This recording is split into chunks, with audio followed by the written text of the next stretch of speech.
Normalmente cuando se habla de un club VIP verdaderamente exclusivo, la mente se va directo a las cuerdas de terciopelo. Ujú, totalmente. A los porteros, con listas interminables y esas cosas. Exacto.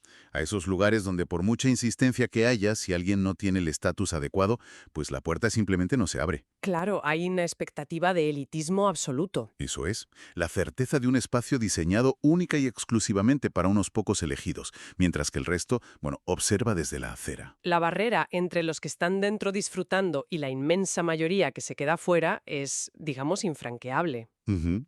Es una división que se basa puramente en la categoría, no en el mérito personal ni nada de eso. Pero claro, si retrocedemos unos cuantos milenios y miramos hacia arriba, esa puerta de terciopelo se convierte literalmente en una inmensa cúpula de roca sólida, una roca impenetrable, sí. Y el portero de turno no está ahí para examinar un código de vestimenta o el saldo bancario. Directamente establece que por el mero hecho de pertenecer a la especie humana, no hay invitación posible. Nadie entra. Madre mía, es que ese es el panorama exacto en el que nos vamos a adentrar hoy. Es una visión del cosmos donde la separación entre lo humano y lo divino era tan física y tan dura como la propia piedra.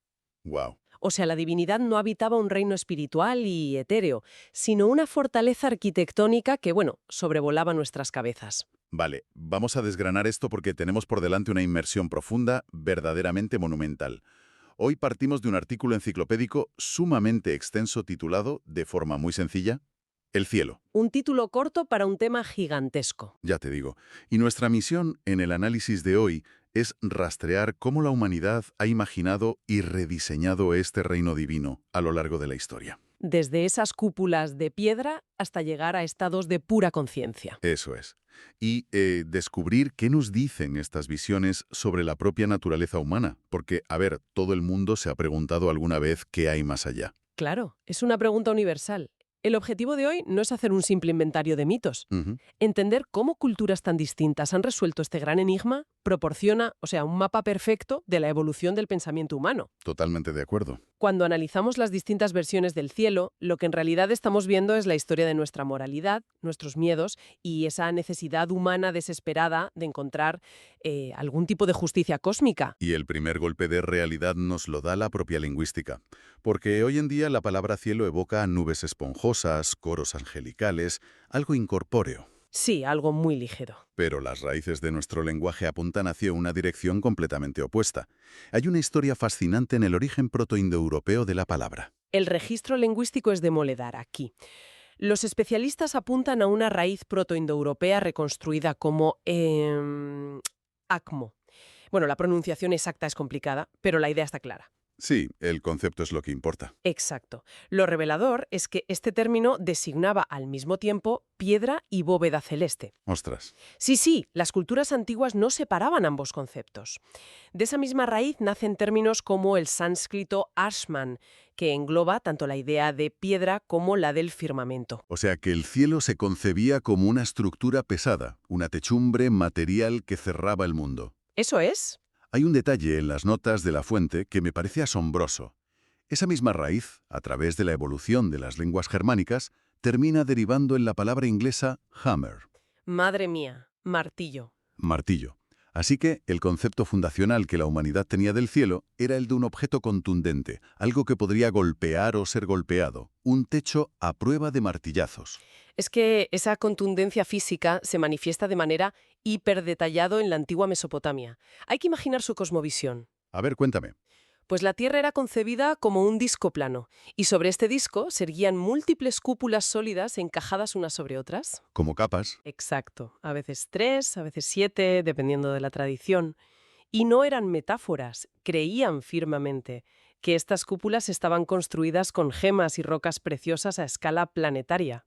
Es como si el universo fuera una joyería monumental, ¿no? La fuente menciona que la cúpula más baja, la que contenía las estrellas, estaba hecha de jaspe. Ujú, jaspe, sí. Y por encima de ella otras bóvedas con piedras específicas albergando a distintas jerarquías de dioses. Todo minuciosamente estratificado, hasta llegar a la más alta donde residía el dios An. An, la personificación del cielo supremo. Exacto. Lo fascinante de esto es cómo esa arquitectura refleja las ansiedades de la época. Para el ser humano de la antigua Mesopotamia, la supervivencia diaria era, bueno, una lucha agotadora. Inundaciones, sequías, la naturaleza era letal. Claro. En ese contexto, proyectaron a sus dioses no como deidades paternales, sino como una élite distante. Atrincherada en esas cúpulas inexpugnables. Exactamente. Manejando las fuerzas naturales como quien opera maquinaria pesada, sin importarles mucho los humanos. Si seguimos esa lógica, tiene todo el sentido del mundo que no existiera el concepto de recompensa póstuma. Ninguno. Si la vida es pura supervivencia, la moralidad pasa a un segundo plano. La fuente señala que, si un humano moría, ya fuera el ciudadano más caritativo o el peor criminal, su destino era idéntico. Iban todos al mismo sitio. Al Kur, un inframundo subterráneo gris y polvoriento. El cielo estaba terminantemente prohibido. Como decía antes, era un club VIP donde no había lista de espera ni buen comportamiento que valiera. Tal cual. La única interacción posible se daba a través de la infraestructura terrenal. O sea, las ciudades construían zigurats y templos inmensos. Como el templo de Ekur. Sí, en la ciudad de Nippur. Lo llamaban Dur-Anki, un término que se traduce como la cuerda de amarre entre el cielo y la tierra. Fíjate en la imagen mental que sugiere eso de cuerda de amarre. Evoca la idea de un barco gigante, en este caso el cielo de los dioses, que en cualquier momento podría soltar amarras, Y alejarse flotando. dejando a la humanidad completamente a la deriva. Esos templos eran intentos desesperados de anclar la divinidad para asegurar un poco de lluvia o buenas cosechas. Es una metáfora perfecta del terror existencial del mundo antiguo. El humano se sentía irrelevante frente a un cosmos arbitrario. Ya, la moralidad humana no tenía peso porque los dioses no operaban bajo nuestros estándares. Exacto. Pero esa visión de un búnker divino cerrado a cal y canto empieza a resquebrajarse inevitablemente, ¿verdad?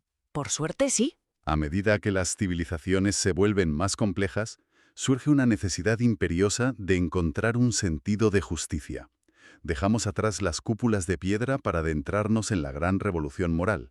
¿Cómo se articula ese giro? Pues el catalizador de este cambio se encuentra en la evolución política, especialmente evidente en el judaísmo durante la época del Segundo Templo. Ujú. El pueblo hebreo sufrió conquistas sucesivas y vivió bajo la opresión de imperios extranjeros.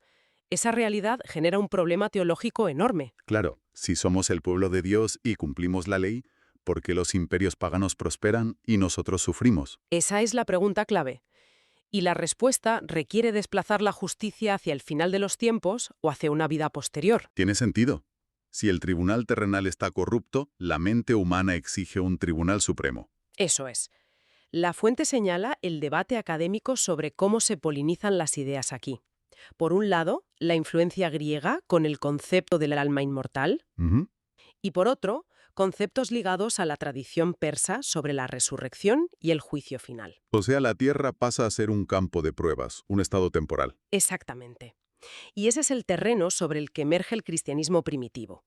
Cuando la figura histórica de Jesús predica el reino de los cielos, el mensaje es fundamentalmente disruptivo. Habla de una inversión radical de los roles sociales. Claro, la máxima de que los últimos serán los primeros desarma por completo la antigua exclusividad de los dioses mesopotámicos. El acceso al cielo ya no lo determina el estatus, sino el mérito ético. Para los primeros cristianos y figuras como Pablo, esto no era solo ir a un paraíso flotante, sino inaugurar una nueva creación. Se pasa de la exclusividad física a la burocracia moral. Y esta noción de la recompensa alcanza unas cotas descriptivas asombrosas en el Islam. Sí, con unos niveles de detalle increíbles. Los textos coránicos describen la existencia de 7 cielos, los samawat. Pero es el paraíso, el Jannah, lo fascinante por su nivel sensorial. Ríos de leche y miel, vestimentas de seda. Banquetes inagotables y la reunión con los seres queridos. Incluso se traza un límite arquitectónico supremo, el Sidrat al-Muntaha, un inmenso árbol de loto. Sí, que marca la frontera absoluta del conocimiento, más allá del cual solo existe Dios. La viveza de estas imágenes proporcionaba un consuelo inmenso frente a las durezas del desierto. Pero aquí es donde se pone muy interesante, porque dentro de la tradición islámica hay corrientes que lo ven de otra manera. Sí, hay visiones mucho más metafóricas. Ahí entra la perspectiva de la secta Ahmadía. Según su fundador, el alma terrenal, a través de acciones justas, da a luz a una especie de alma embrionaria para la otra vida. Una idea preciosa. Es como si cultivar la virtud aquí nos hiciera desarrollar unas papilas gustativas espirituales totalmente nuevas. Papilas preparadas para disfrutar cosas que en la tierra ni valoraríamos. Si conectamos esto con una perspectiva más amplia, desarrollar nuevas papilas gustativas espirituales ilustra que actos que aquí nos parecen dolorosos, como perdonar una traición. Uf, sí, o renunciar al beneficio propio. Exacto, en ese nuevo estado se perciben como goces indescriptibles. El cielo, bajo este prisma, es una metamorfosis radical del ser. Todo este proceso de auditar la moral humana encuentra un eco lejano pero idéntico en las tradiciones chinas, lo cual demuestra que esta necesidad de justicia es inherente a nosotros. Sí. En China vemos el concepto de Tien, el cielo. El filósofo Mozi argumentó que Tien operaba bajo un principio de amor universal y funcionaba como un gobernante divino que ordenaba las estaciones y auditaba el comportamiento, El cielo como el máximo burócrata del universo. asegurando que las cuentas morales cuadren, claro. Y bueno, la evolución hasta aquí parece marcar una línea ascendente clara, ¿no? Hemos pasado del pánico ante un universo ciego a la promesa de una eternidad dichosa. Parece el consuelo perfecto frente a la inevitabilidad de la muerte. Sí. Pero claro, justo cuando parece que el cielo es la meta definitiva, las grandes tradiciones de la India entran en la conversación y proponen un giro monumental Un cambio de paradigma radical, sí. que desarma toda esta estructura. Es que para religiones como el budismo o el hinduismo, llegar a esos niveles celestiales de recompensa eterna no es el final del viaje. De hecho, es un estado del que idealmente se debería querer escapar. A ver, espera un momento porque esto choca de frente con nuestra intuición occidental. Ya, es muy distinto. Si alguien se esfuerza, acumula méritos morales y llega a un reino de placer infinito, ¿por qué querría salir de ahí? Claro, suena contradictorio. Estas tradiciones tienen cielos bellísimos, el de Baloka budista, el Svargaloka hindú gobernado por Indra, lugares de opulencia incalculable. Sí, pero la gran advertencia es que estos cielos forman parte del samsara. La rueda incesante de sufrimiento. Exacto. El matiz es que la estancia en esos paraísos tiene fecha de caducidad. El buen comportamiento genera buen karma que actúa como un saldo bancario. O sea, ¿me estás diciendo que en estas tradiciones el cielo es básicamente un resort de lujo del que, si te gastas todos tus ahorros kármicos, te acaban echando? El cielo es una trampa de oro. Totalmente. Es una analogía muy reveladora. La genialidad de esta visión es que reconocen que disfrutar de un placer ilimitado no resuelve el problema del sufrimiento. Porque sigues atado al deseo. Claro, el individuo sigue atado a un ego que consume. Es un estancamiento espiritual. Ya veo. Para estas corrientes, la meta no es irse de vacaciones al paraíso, sino alcanzar el moksha o el nirvana, extinguir el ciclo material por completo. Aunque la fuente menciona que hay excepciones notables. En las tradiciones vaisnavas o en el budismo de la tierra pura, sí existen reinos más allá de la existencia cíclica, como el Vaikunta. Sí, esas tierras puras son la excepción donde no recaes en el samsara. Pero es fascinante esa idea mayoritaria del cielo como obstáculo. Y luego tenemos el sijismo, que aterriza esto en el plano humano de forma muy poética. El sijismo aporta una visión pragmática bellísima. Una de las figuras clave, Kabir, en el libro sagrado Guru Granth Sahib, descarta la obsesión por la geografía del más allá. Rechaza un cielo de otro mundo. Sí, afirma que el cielo está en esta tierra cuando se está en compañía de personas santas. O sea, la compañía de los santos es el cielo. Ya no se trata del dónde, sino del con quién. Qué pasada de construcción. Y tan bonita. Hemos navegado por la geología de Mesopotamia, la burocracia china, la anatomía embrionaria del Islam y el resort kármico de la India. Aparentemente, las culturas divergen en todas las direcciones. Pero hay un hilo físico que se repite en casi todas. Eso es, hay un patrón arquitectónico que persiste y que nos obliga a hacernos una pregunta. Te refieres a la estructura en niveles, la estratificación del más allá. Exacto. Es uno de los fenómenos más persistentes. No importa la latitud o la época, cuando el ser humano imagina el reino espiritual, lo divide en capas o pisos jerárquicos. Los datos son apabullantes. Los nahuas, los aztecas, creían en 13 cielos superpuestos gobernados por deidades duales, culminando en el Omeyocan. 13 cielos, fíjate. Y si cruzamos a la Polinesia, maoris y habitantes de las Tuamotu estructuraban hasta 9 o 14 cielos. Y hay una leyenda tahitiana que dice que el cosmos está sostenido por un pulpo gigante. ¿Un pulpo? ¡Ostras! Un pulpo, cuyos tentáculos mantienen la separación física de los estratos. Me parece un detalle fascinante de la fuente. Es una manera brillante de usar la fauna local. Y si regresamos a Oriente Próximo, nos topamos con el gnosticismo. Ujú. Para los gnósticos, la materia es una prisión creada por arcontes. Su cosmología describe 7 cielos, pero como barreras de control. Y la promesa es que esos 7 cielos colapsarán sobre sí mismos, revelando un octavo cielo superior, la morada de la luz. Otra vez capas y escalones. Entonces, ¿qué significa todo esto? Mesopotamia tenía cúpulas, el Islam 7 Samawat, Nahuas 13, Polinesios 14. ¿Cómo culturas sin contacto llegan a la misma arquitectura? Esto plantea una pregunta importante.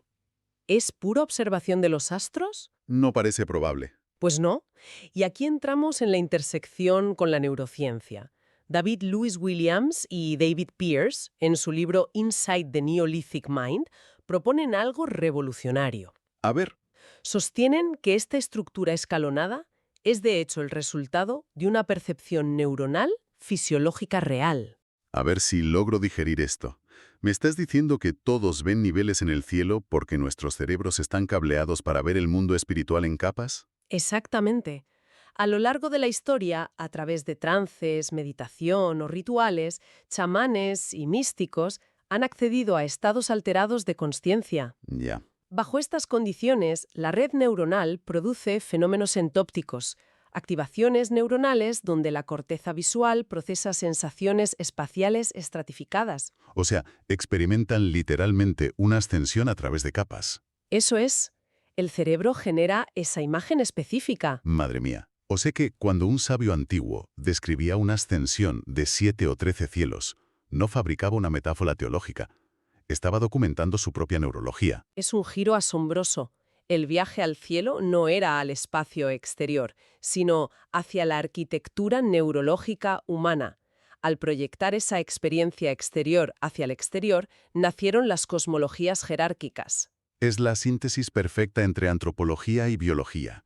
Acabamos de hacer un recorrido monumental. Si unimos todas las piezas, comenzamos asustados en Mesopotamia, con un firmamento como tejado rocoso de un club de élite para dioses. Luego vimos cómo las civilizaciones introdujeron la moralidad. La roca se transformó en un tribunal de justicia cósmica y recompensa moral. Para luego toparnos con Oriente, que advirtió que quedarse en el paraíso es una trampa de la que el sabio debe escapar para alcanzar la verdadera liberación. Y finalmente, el aterrizaje en la neurociencia, descubriendo que esas escaleras y esferas podrían ser el mapa arquitectónico de nuestra propia consciencia. El cielo es un espejo de nuestros miedos, aspiraciones sociales y de nuestro propio cableado neuronal.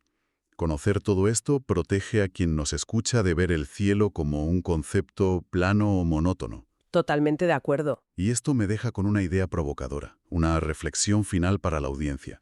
Si nuestros ancestros de la Edad de Bronce imaginaron el cielo como cúpulas de piedra, porque la arquitectura defensiva era su tecnología más avanzada, y luego los grandes imperios lo imaginaron como jerarquías y burocracias, Basadas en sus propios imperios, claro. eso es, pensemos en nuestro presente. Hoy en día, cuando la gente fantasea con subir su conciencia a la nube, a The Cloud, o vivir en una simulación eterna e incorruptible, ¿no estamos haciendo lo mismo? Qué gran pregunta. No estamos simplemente construyendo la versión del siglo XXI del cielo basada ahora en nuestra tecnología y nuestro cableado neuronal. Quizás seguimos siendo los mismos humanos de Mesopotamia intentando desesperadamente colarnos en el club VIP del universo. Lo dejamos aquí para que cualquiera que nos escuche lo mastique por su cuenta.